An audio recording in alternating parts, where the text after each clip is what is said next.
It's that time of the year, folks. Everybody hates it, but we all got to do it. It's tax time.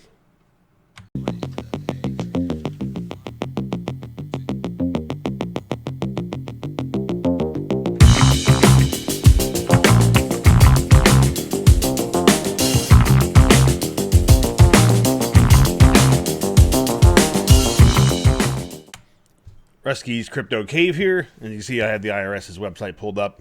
Just getting started on my taxes. Hate doing them.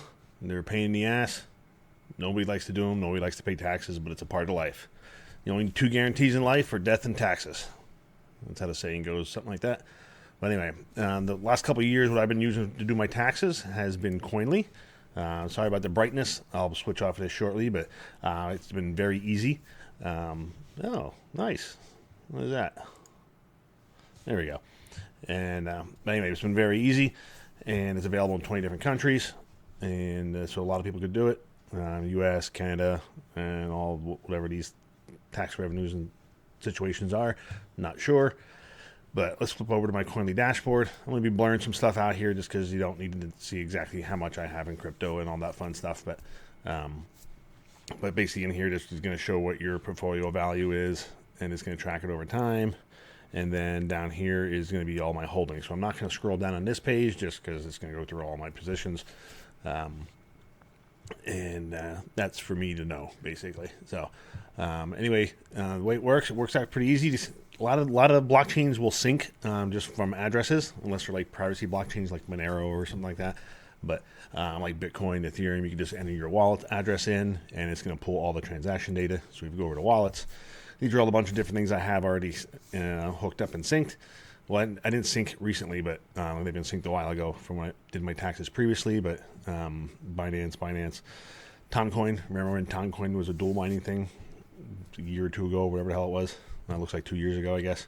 Darrow, I had to manually input these Radiant transactions. I had to manually input Meowcoin, Neoxa, Raptorium, Coinbase links, Coinbase Pro linked. See what we got here. Binance US, that linked. Cadena, Ravencoin, Caspa, I had to manually do. My MetaMask wallet linked just by the address. Monero, I had to manually put in. I had Flux Titan node, just to record separately the transactions for the rewards for the Titan node. Flux Nautilus is an Ergo wallet, Ergo. And then down here we got like different Zelcore, Helium, all that stuff. But if you go back to wallets here, you can add a wallet and exchange. They do have a ton that you can just link up automatically for. Let's do exchanges first. Narrow it down to exchanges. Coinbase, Coinbase Pro, which really isn't a thing anymore. Binance, Binance US, Kraken, Crypto.com, KuCoin. I used that a couple times this past year, so I'll have to pull the information out of there. Crypto.com app, Robinhood, for anybody that uses Robinhood, eToro, all those guys. There's 9 pages of exchanges that are supported. That's a lot. So, in different blockchains, they have 4 pages of blockchains that are already supported. Basically, just going to list them all, like Polygon and Arbitrum and Optimism, and these are some of the newer ones. Coinbase is on there already. Solana, that's one I'll have to add this year because I finally have some Solana this year. I was kind of disappointed though that like Casper and some of the other stuff, the newer stuff wasn't on there, but Zilka, that's another one I could add. They did add Ergo, so now I don't have to do that manually. I can just put my address in there. And you can see there's a whole bunch. Here you get to the some more obscure ones or older OG cryptos that have been around for a while. As far as like Zcash and Bitcoin Cash and Bitcoin SV and Decred and all those guys. So, but these are all the blockchains that you can link just via your address. Under a wallet, you get your MetaMask, Phantom wallet. I have a Phantom wallet for Solana. I could link that. Trezor.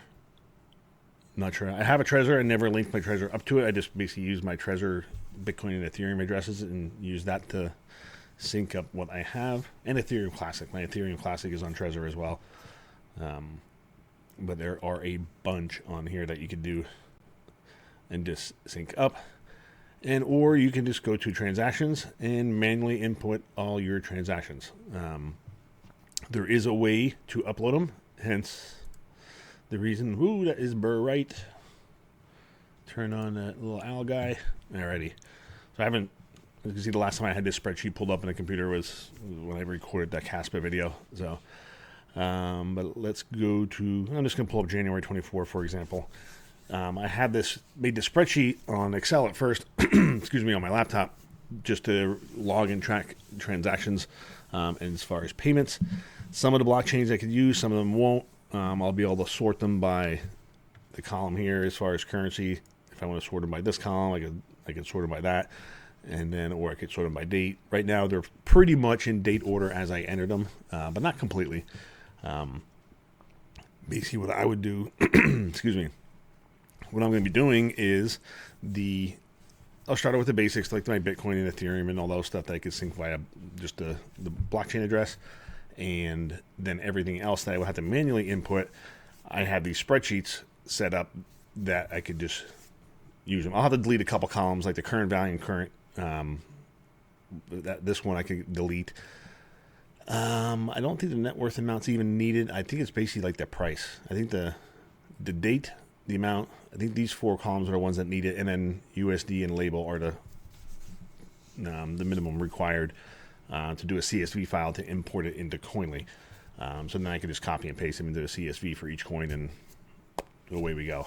And just go month by month, instead of manually typing in every single transaction one by one. Because basically you do deposit, you have to select the date, put the wallet address, you sign it, got it in. This makes it a little goofy. Let's turn that off. Yeah. So pick the date. Let's just say got one on November 7th. Yep.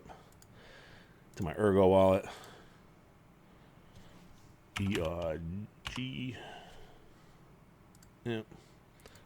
Then I got 20. That's why I usually have my thing set up.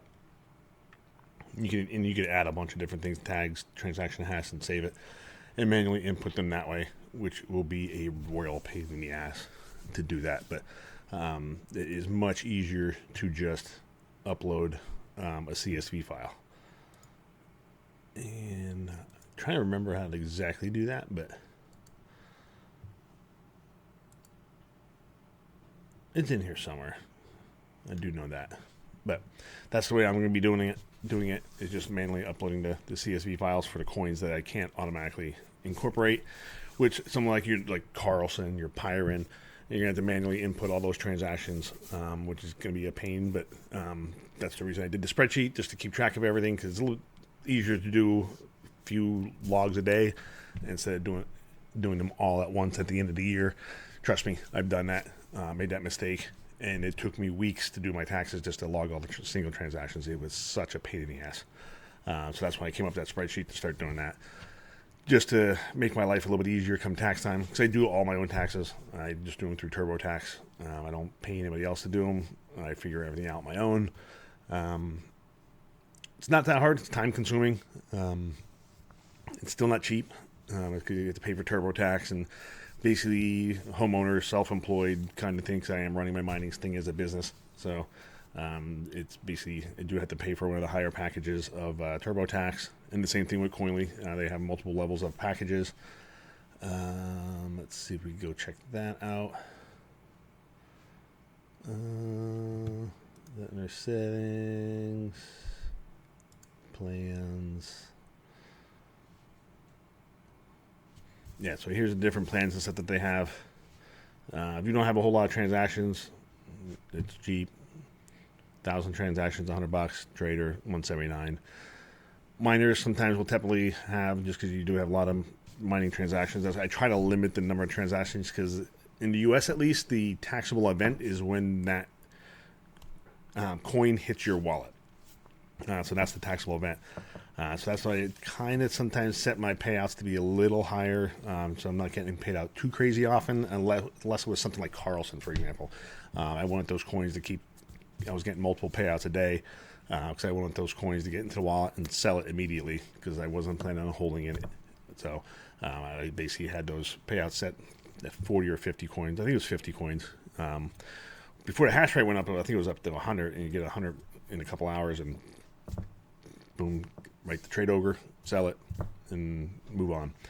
But on the longer term mining stuff, trying to, like, for example, Bitcoin, a nice hash I have it going to, I get 2 payouts a month. That's it, 15th and the 31st. With Ethereum mining, it was a little bit different because I had 2 separate addresses going. I had my main savings account address, or whatever you want to call it, on my Trezor, and then I also had a Coinbase Pro address that I was using, that I had a couple rigs set up that I was basically mining to and just selling, just to cash out, receive profit, help pay for the electric, because the electric was high at that time. And then the last year I was blessed with super low rate on that unlimited plan, and unfortunately that's gone. But it is what it is. Now I'm back to just like everybody else, 10, 12 cents, which is lower than some people, but it's still, when you have 5 cent electric for a year, it still sucks. So I really enjoyed that super low electric for a while. But I will leave a link to Coinly down below in the description. It is an affiliate link, helps out the channel. If you do it, thank you, appreciate it. If not, that's fine too. Some people already have their tax software set up and they're used to using. Because previous to Coinly, I think I've been using Coinly not since 2000, maybe 19 or 20. I think is when I did it. I had Bitcoin.tax, I think it was the website. I used those for my first year or two in crypto, and then I switched to Coinly, and I've been happy with Coinly so far. So no complaints. And I shouldn't say no complaints. The only complaint, I wish they would add some of the newer blockchains a little bit quicker, because Ergo's been out for a while, and they finally just added it this year, where last year I had to manually do it. So hopefully that makes the Ergo transactions a little bit easier this year. Flux would be nice if it was added. You could just put your address in, because it's an open distributed ledger. So don't know what would be so hard about it, but anywho, it is what it is.